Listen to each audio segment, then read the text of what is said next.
नमस्कार, मैं हूं देवंकुर वधावन। राजस्थान तक के सभी दर्शकों का बहुत स्वागत है, बेहद अभिनंदन है।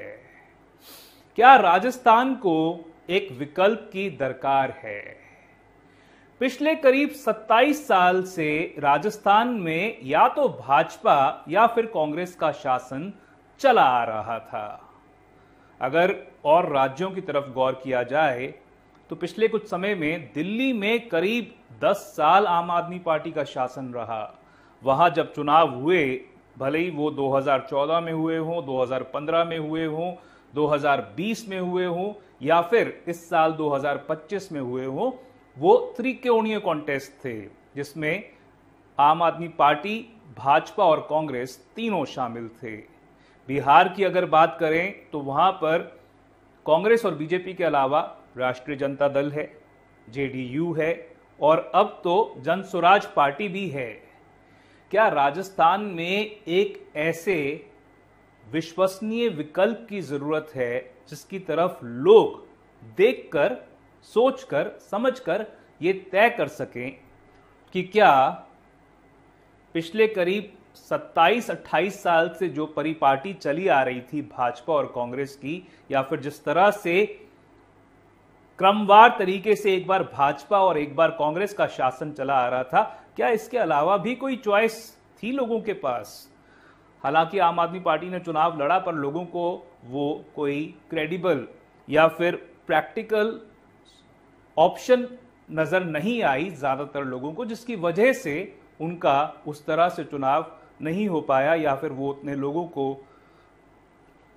रिप्रेजेंटेटिव के तौर पर नहीं भेज पाए। ये सवाल इसलिए भी खड़ा हो रहा है क्योंकि कम से कम 2023 में जिस तरह से वसुंधरा और गहलोत, एक बार वसुंधरा का शासन चला आ रहा था और वो परिपाटी, वो क्रमवार तरीका टूट गया, पर जिस तरह से राजस्थान में पिछले कुछ समय में कुछ पार्टियां नजर तो आई हैं जिसमें राष्ट्रीय लोकतांत्रिक पार्टी है कई, पर कोई भी लोगों की नज़र में उस तरह का विश्वसनीय विकल्प के तौर पर नज़र नहीं आया जिसको प्रदेश की जनता ने शासन की कमान सौंपी हो। और ये मैं इसलिए भी कह रहा हूं क्योंकि एक बार फिर से हनुमान बेनीवाल ने हुंकार भर दी है कि 7वें जो स्थापना दिवस है राष्ट्रीय लोकतांत्रिक पार्टी का, उस दिन उन्होंने ऐलान किया है कि वो 7 बातें कहेंगे। सुनिए क्या कुछ कहा हनुमान बेनीवाल ने चुरू में। आयोजित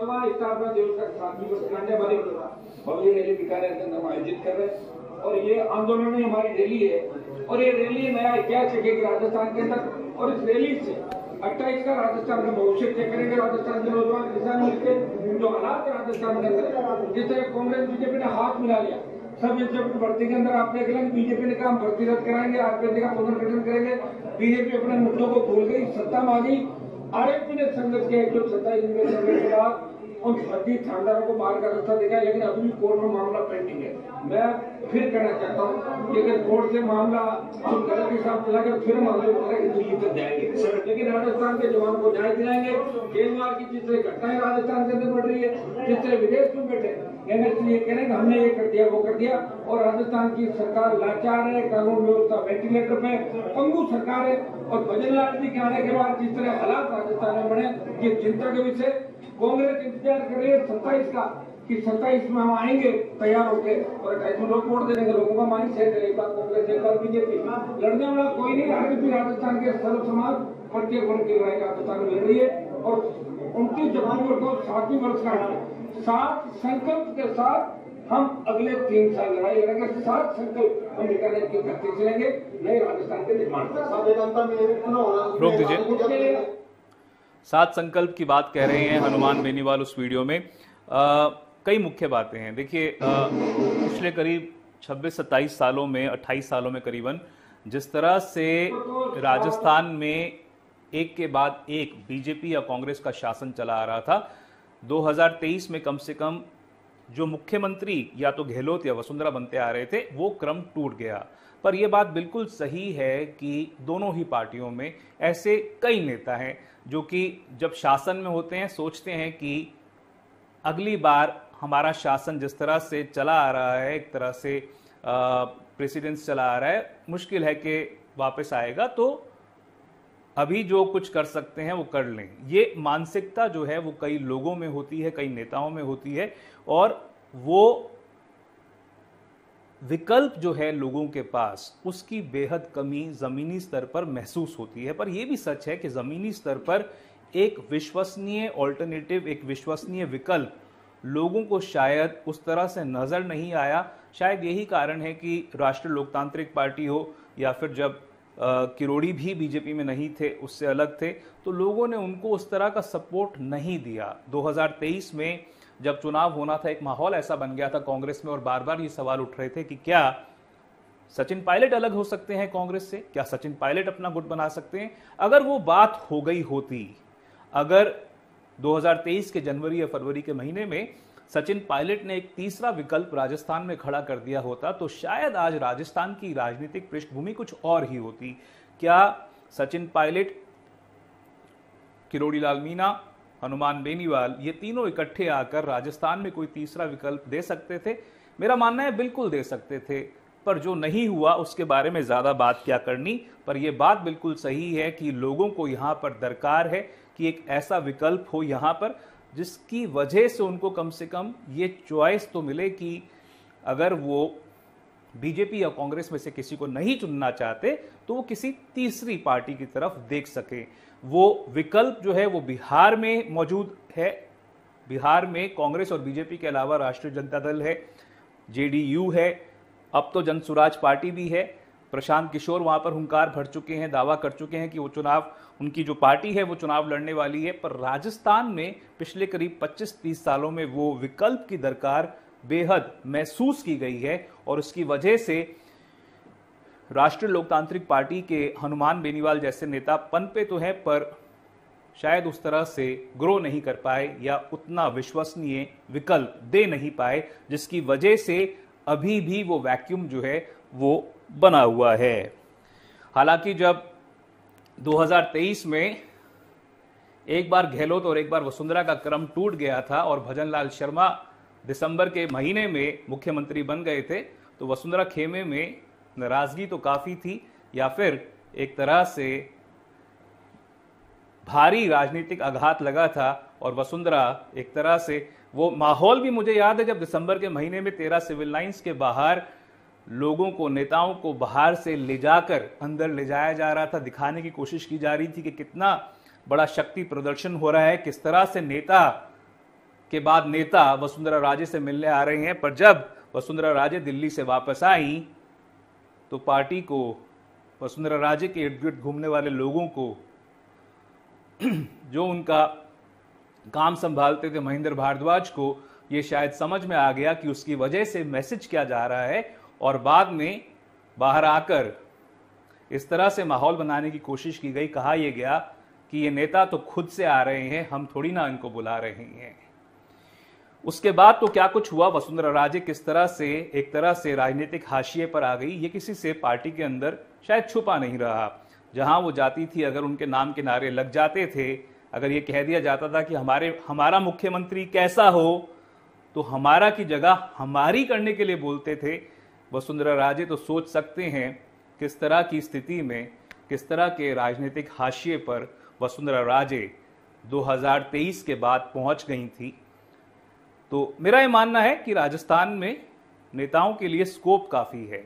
नरेश मीणा, हनुमान बेनीवाल, वो नेता जो कि किसी बड़ी पार्टी के हिस्से नहीं है, किसी बड़ी पार्टी में मौजूद नहीं है इलेक्टोरली स्पीकिंग, क्योंकि हनुमान बेनीवाल अपनी पार्टी से अकेले सांसद हैं, नरेश मीणा नेता हैं, पहले चुनाव लड़के हार चुके हैं। पर स्कोप मेरा मानना है इसलिए है क्योंकि लोग जो हैं वो विकल्प चाहते हैं, और कई नेता ऐसे हैं दोनों पार्टियों में, भाजपा और कांग्रेस में, जो कि शायद सोच लेते हैं कि अगर इस बार बीजेपी की सरकार है तो अगली बार, अगले चुनाव में बीजेपी की सरकार बनना मुश्किल है।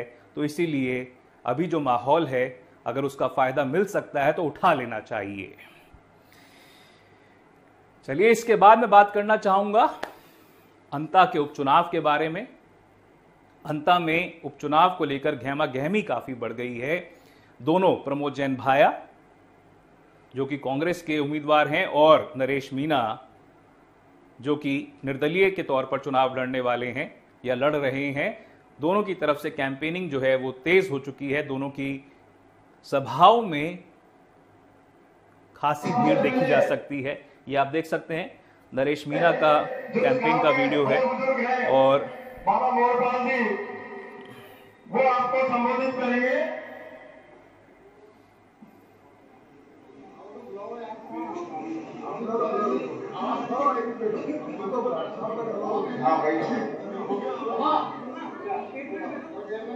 आप देख सकते हैं राजेंद्र गूड़ा मौजूद हैं, नरेश मीणा मौजूद हैं।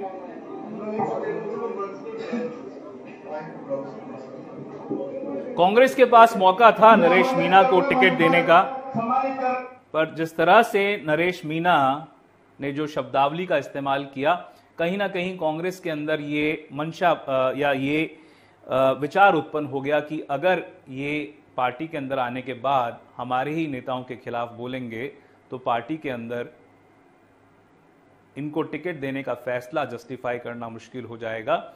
और जिस तरह से गोविंद सिंह डोटासरा को लेकर नरेश मीणा ने टिकट नहीं मिलने के बाद मोर्चा खोल दिया, कहीं ना कहीं कांग्रेस के अंदर ये मंशा बन गई कि इनको टिकट ना देकर सही किया। हालांकि नरेश मीणा बार बार पहले ये कह चुके थे कि बीजेपी से उनकी विचारधारा नहीं मिलती, बीजेपी में वो नहीं जाना चाहते, कांग्रेस से बिल्कुल टिकट चाह रहे थे, बार बार कह चुके थे, पर उसके बावजूद कांग्रेस का उनको टिकट ना देना क्या कांग्रेस के आने वाले प्रोस्पेक्ट्स के लिए भारी नुकसानदेह रहेगा। नरेश मीणा वहाँ पर अच्छी खासी भीड़ जुटा पा रहे हैं, महिलाओं, बच्चों, लोगों से मिल रहे थे और जिस तरह से वीडियो सामने आ रहे हैं वो बताते हैं कि नरेश मीणा कहीं ना कहीं प्रमोद जैन भाया को वहां पर भारी नुकसान पहुंचा सकते हैं। पर क्या प्रमोद जैन भाया और नरेश मीणा की लड़ाई में मोरपाल सुमन जीत जाएंगे? समय बता सकता है। जिस दिन नतीजा आएगा क्या कुछ नरेश मीणा का राजनीतिक भविष्य रहने वाला है वो जल्द पता लग जाएगा। पर जैसा मैंने कहा, लोग कम से कम जब वोट देने जा रहे होते हैं तो वो चाहते हैं कि उनके पास विकल्प हो। क्या नरेश मीणा वो विश्वसनीय, वो क्रेडिबल, वो ईमानदार विकल्प लोगों को दे सकते हैं जो कि उनकी बात सुने, उनके जो जायज़ काम हैं वो पूरे करवाएं, जो दुख, जो दर्द, जो पीड़ा से वो गुजरते हैं आए दिन ज़मीनी स्तर पर, उसको दूर कर सकें? वो तय कर सकता है अगर लोगों के मन में वो जगह उस तरह से, दिलों में जगह उस तरह से बना लेते हैं और लोगों को ये विश्वास हो जाता है कि बीजेपी या कांग्रेस के इतर ये एक ऐसा नेता है जो हमें हमारे दुख दर्द को बांट सकता है, हमारी पीड़ा को दूर कर सकता है। तो मेरा ये मानना है कि नरेश मीणा के नाम पर लोग अपनी मोहर या अपना वोट दे सकते हैं। इसके बाद मैं बात करना चाहूंगा बाबा के बारे में। किरोड़ी ने आज फिर हल्ला किया। पहुंचे थे आज वो एक निजी अस्पताल में और दावा ये था कि एक परिवार जिसने अपने एक परिवारजन को खो दिया, उनको प्रताड़ित किया जा रहा था। विक्रम मीना नाम के सदस्य जो कि महुआ, जो कि महुआ क्षेत्र से बिलोंग करते थे, उनकी मौत हो गई थी। परिवार वालों का दावा था कि उनकी मौत पहले ही हो चुकी थी, 3 दिन या 2.5 दिन पहले मौत हो चुकी थी, पर अस्पताल वाले उनके पार्थिव शरीर को दे नहीं रहे थे, सौंप नहीं रहे थे।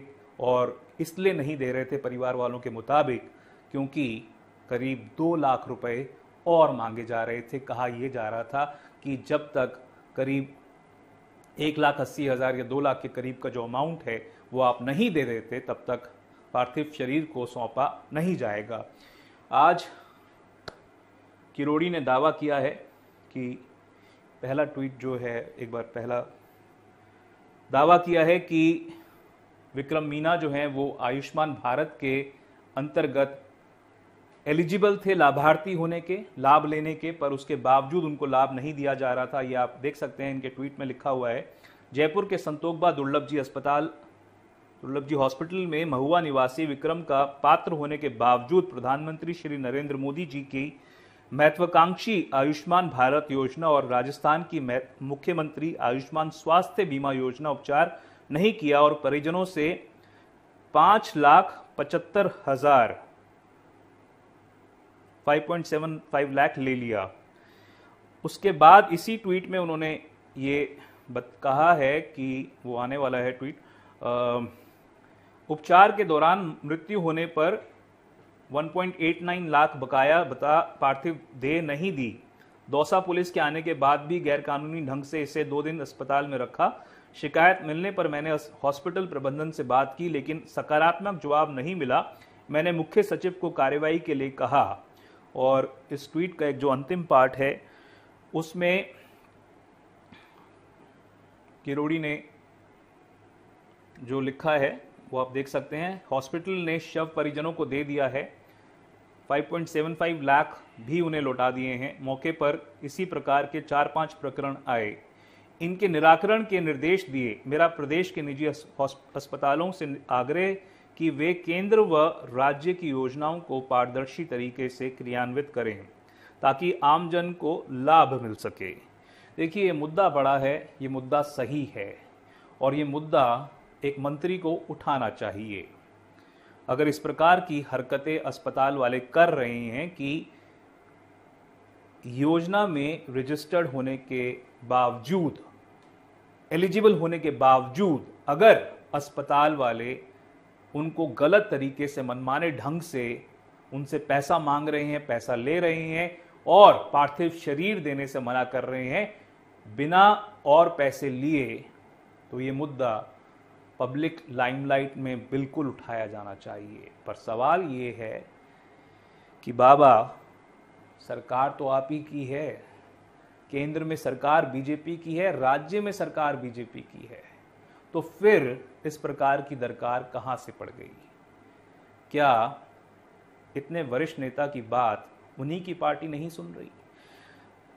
उन्होंने बताया कि हेल्थ मिनिस्टर से उन्होंने बात करने की कोशिश की, बात नहीं हो पाई। पर अगर बीजेपी के ही शासन में इस प्रकार से, जैसे उन्होंने मेंशन किया कि और भी कई मामले जो हैं इस प्रकार के आ चुके हैं, तो ये बेहद चिंता का विषय है और खुद मुख्यमंत्री भजनलाल शर्मा को इसका संज्ञान लेना चाहिए, कार्यवाही होनी चाहिए। अगर अस्पताल गलत तरीके से, मनमाने ढंग से मरीज के परिजनों को प्रताड़ित कर रहे हैं तो, पर क्या केवल डॉक्टर किरोड़ी लाल मीणा ने ठेका उठा रखा है कि इस प्रकार के मुद्दे, अगर कहीं पे नकली बीज, नकली खाद